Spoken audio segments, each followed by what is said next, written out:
Ayan o, mga tana o.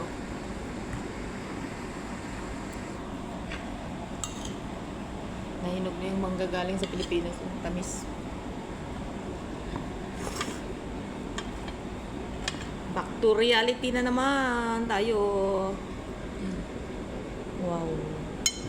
Hinanda daw ng partner ko to. Pasalubong. Hindi ko talaga panisin yan. Isda. Nilagay niya sa oven. Parang semi-tilapia din. Ayan, kain na tayo.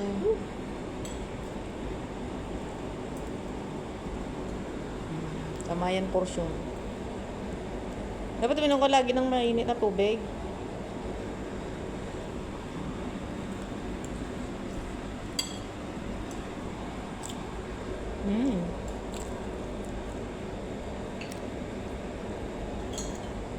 Namiss ko yan, long grain.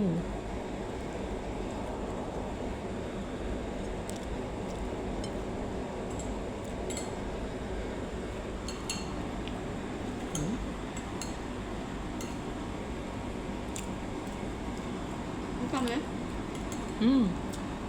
Kami. Tamis, babe. Ay, kumatabi sa ba?